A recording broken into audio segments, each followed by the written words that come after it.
पानी देख करके सारे बच्चे गए और डूब के मर गए। तो सीसीएल इस पर बात किया कि नहीं? तो बोले सीसीएल हम लोग से बात करना नहीं चाहते हैं। सीसीएल से बात करने का प्रयास किए, जीएम पीओ इनकार कर दिए कि बात नहीं करेंगे। आप एक बार प्रयास कर दीजिए। ग्रामीण के आग्रह पर हमने प्रयास किया वार्ता करने का। उन्होंने साफ कह दिया कि हम वहाँ नहीं जाएंगे, हम अभी परियोजना ऑफिस में हैं, आप लोग यहाँ आइए। वहाँ बुलाए तो जा रहे हैं, रास्ता में देख रहे हैं वहाँ से भाग गए। फिर उनके अधिकारी पदाधिकारी से संपर्क कराने का प्रयास किए, वो इनकार कर दिया, हम वार्ता नहीं करेंगे। तब ग्रामीणों ने कहा कि इनका जो मगध परियोजना संचालन को ठप करना होगा, माइंस को बंद करना होगा। फिर हम लोग ने सब कोई वहाँ पे गए और पूरा खदान को पूरा 2 दिनों तक हम लोग ठप किए।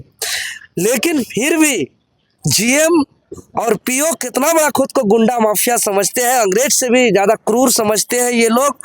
अंतिम समय 2 दिन ठप होने के बावजूद वार्ता में नहीं आया। हम लोग बार बार आग्रह करते रहे। बदले में उल्टा क्या किया, हम लोग का आवाज़ को दबाने के लिए हम लोग को चारों तरफ प्रशासन से घेर दिया। लाठी लेकर के, बंदूक लेकर के, डंडा लेकर के, और एकदम चारों तरफ घेर दिया। वो देख के लग रहा था कि एकदम लाठी तान के है, बंदूक तान के है, जैसे बॉर्डर में पुलिस रहता है। देखिए हम आंदोलन रांची में भी करते हैं। हाँ, जेपीएससी गिराओ, जेएसएससी गिराओ, विधानसभा गिराओ, मुख्यमंत्री आवास गिराओ, यहाँ भी पुलिस होते हैं। लेकिन यहाँ का पुलिस का रवैया और वहाँ का पुलिस का रवैया में भारी अंतर था। वहाँ लग रहा था कि एकदम बॉर्डर में है, तान के आपने तब गोली का बौछार कर देंगे, जलियांवाला बाग फिर से यहाँ बनने वाला है।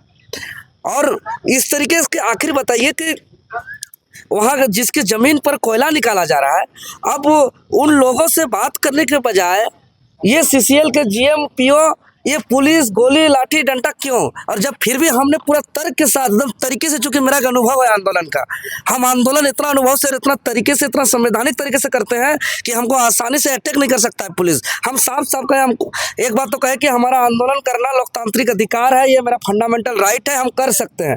दूसरी बात, हम जब आंदोलन में आया तो शांतिपूर्ण बैठे हैं, मेरे हाथ में हथियार नहीं है, हम ऐसा कोई नारेबाजी नहीं कर रहे, गाली गलौज नहीं कर रहे हैं, कि किसी को कोई क्षति नहीं कर रहे हैं। हम इस दरी पे बैठे हुए हैं, इसके बावजूद अगर गोली चलाना है चला दीजिए, मारना है मार दीजिए, लेकिन हम निहत्थे हैं, मेरे हाथ में कुछ नहीं। तब इन लोग का ऐसे करते करते जो है घेरा हुआ, रणभूमि बना दिया, बहुत माहौल बनाया, मीडिया को घुसने नहीं दिया गया, कोई रिकॉर्ड होने नहीं दिया गया, ग्रामीण को बाहर भगाया गया, महिलाओं को घेरा गया, बहुत से डर का भय का पैदा किया गया। हम भी एकदम आर और पार के तरफ पर हम भी रह गए कि नहीं, आज आर या पार, मरे तो मरे, मिटे तो मिटे, जो होगा, लेकिन हम भी यहाँ नहीं छोड़ेंगे आंदोलन को, यहाँ नहीं छोड़ेंगे आंदोलन को। तो अंत में क्या हुआ कि जैसे अंधेरा हो गया, लाइट को बंद कर दिया गया और हमको इतना दबोच लिया गया 40-50 पुलिस, और हमको एकदम गाड़ी में बंद करके हमको हिरासत में ले लिया। हमको 18 घंटा तक हिरासत में रखा और हम तड़प के हम रहे वहाँ, और हम रात भर एक तनिक नहीं सोए। और हम यही चीज़ सोच रहे हैं, हम इतिहास तो पढ़े हैं इतना, अंग्रेज का काल में भी ऐसा शोषण नहीं देखा, इतिहास में पढ़ा भी नहीं। लेकिन अब जा के देखिए, मगध का क्षेत्र, आरा चमातू गांव, कुंडी गांव जा कर के देखिए, अब पाखर जा कर के देखिए, तमाम जगह जो है ये वास्तविक स्थिति है। वहाँ डरता है, वहाँ डर से पानी नहीं मांग रहा है, डर से वहाँ रोजगार नहीं मांग रहा, सब वहाँ आंध्र प्रदेश से आकर के लोग नौकरी कर रहे हैं। डर से शिक्षा का मांग नहीं कर रहा है, हॉस्पिटल का मांग नहीं कर रहा है, हॉस्पिटल एम्बुलेंस नहीं है, जबकि वहाँ उनको डीएमएफटी फंड से, उनको सीएसआर फंड से उनको मिलना चाहिए, लेकिन सब कुछ नहीं दिया जा रहा, उसके बाद भी बोल नहीं पा रहे हैं। दादा ये बताइए क्या हुआ उसके बाद, आंदोलन का क्या? देखिए उसके बाद क्या हुआ कि वहाँ जो प्रशासन का आतंक था, वहाँ से जैसे घटना स्थल से, धरना स्थल से हमको जबरन गिरफ्तार किया। उसके बाद सबके साथ पुलिस बर्बरता का व्यवहार किया। उसके बाद रात में देवेंद्र नाथ महतो का जो भी पता लगाने गया कि देवेंद्र नाथ महतो चूंकि कौन ले गया, पुलिस ले गया, माफिया ले गया, गुंडा ले गया, कहाँ ले गया, कि किसी को जानकारी नहीं था ऑथेंटिक रूप में, सब लोग परेशान थे। तो वहाँ जो हमारे चहेता लोग थे, वो लोग कोशिश किए पता लगाने का कि देवेंद्र महतो कहाँ है। कभी बालूमाथ थाना, कभी लातेहार थाना, तो कभी बरियातू थाना, तो कभी अलग अलग थाना जा रहे थे। जब अलग अलग थाना जा रहे थे पूछने के लिए देवेंद्र नाथ महतो कहाँ है, उसको पकड़ करके जेल भेज दिया गया। पप्पू यादव नाम है उसका, वो आंदोलन स्थल में नहीं था, लेकिन देवेंद्र नाथ महतो के बारे में पता लगाने गया, उसको पकड़ के जेल भेज दिया।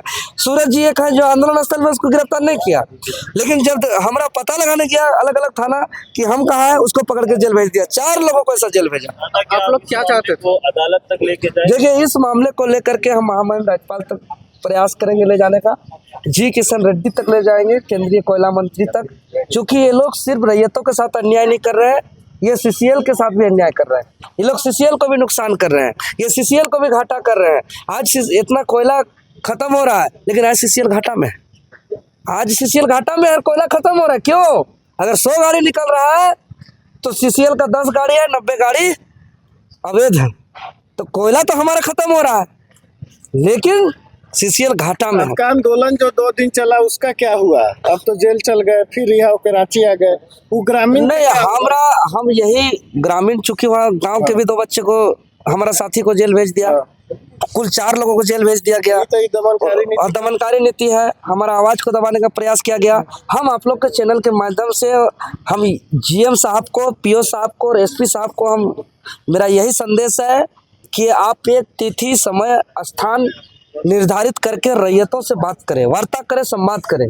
हम लोग भी उपस्थित रहेंगे और जो भी उनका जेन्युइन मांग है, पानी मिलना चाहिए, हवा मिलना चाहिए, रोजगार मिलना चाहिए, स्वास्थ्य शिक्षा का सुविधा मिलना चाहिए। वो 3 बच्चा का कैसे मौत हुई? तो डूबने से मौत हो गई, क्योंकि वहाँ पानी का सप्लाई नहीं हुआ, पानी प्यास से तड़प रहे थे, उसको जाली से 4 दीवारी नहीं था, और इस सब की वजह से मैंने वो सीसीएल के लापरवाही की वजह से मौत हो गया। तो वार्ता करें, अन्यथा हम लोग रूपरेखा तय करके ग्रामीणों के साथ हम लोग उसको करेंगे। देखिए कितना वहाँ पुलिस का आता है, अभी गांव को भी पुलिस घेर के रखा है, उस गांव को। तो बाहर हमरे से मिलने आई कुछ महिला लोग, बहुत सारा महिला लोग आए थे, रोका जा रहा है, यहाँ आने नहीं दिया जा रहा था। हम लोग छुप छुप के दूसरा रास्ते से आए, बस से आए, गाँव से किसी को बाहर निकलने नहीं दिया जा रहा। तो सोचिए कि वहाँ किस तरीके से माहौल है। दौरान आपके साथ क्या बता? हिरासत के दौरान हमको चेतावनी दिया गया कि उधर मूवमेंट नहीं करना है, भ्रमण नहीं करना है, अन्यथा जो है कि परेशानी हो सकती है। तो अगर मेरे साथ कुछ होता है तो समझिए कहीं ना कहीं कोयला माफियाओं का मेरे ऊपर हाथ होगा। सीसीएल और बीसीसीएल के गुंडा, जीएम और पीओ का हमको इनकाउंटर करा सकते हैं।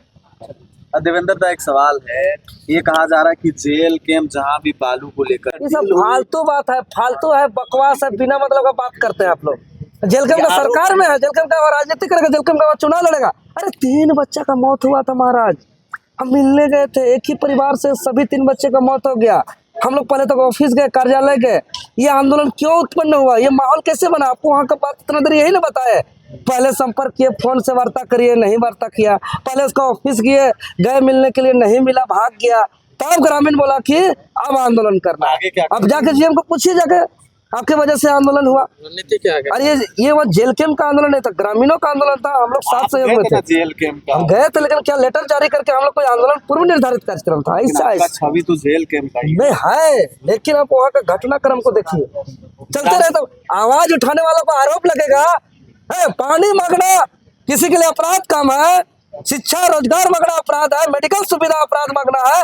इस पर अगर एलिगेशन लगेगा तो ऐसा अपराध और ऐसा एलिगेशन अब देवेंद्र नाथ महतो बार बार लेगा। जिसको जो एलिगेशन लगाने बोल दीजिए, कोई बात नहीं करता है वहाँ, मीडिया को जाने का वहाँ हिम्मत नहीं है, एक रिपोर्टर नहीं गया वहाँ। इतना खौफ है, इतना डर है, इतना आतंक है, और जहाँ कोई कदम नहीं रख सकता वहाँ देवेंद्र नाथ महतो 2 दिनों तक वहाँ काम को ठप रखा, कितना जान को जोखिम में डाल के। इस बात को कभी आप लोगों ने सोचा है, गौर किया है कभी इस बात को लेकर के?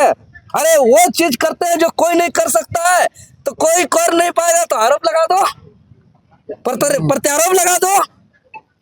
अरे भाई हमसे बात जाके करो ना, जा करके तुम 10 दिन ठप करा दो, 20 दिन ठप करा दो। आरोप प्रत्यारोप गंदी बात है।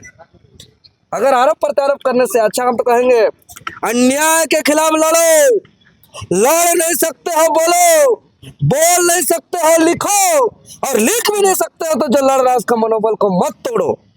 लेकिन यहाँ हम लोग का काम का कोई टक्कर नहीं दे पा रहा है तो बदनाम कर दो, अरे अपना दुकान चलाओ, राज्य को बर्बाद कर दो, यहाँ के गरीब को मरा दो, यहाँ का जल जंगल जमीन को लुटा दो। हम लोग तो आ जाए हैं राजनीतिक में, ये लोग तो पूरा सुख भोगा है, सब कोई सत्ता में आया है, क्यों ये सब चीज सुधार नहीं हुआ?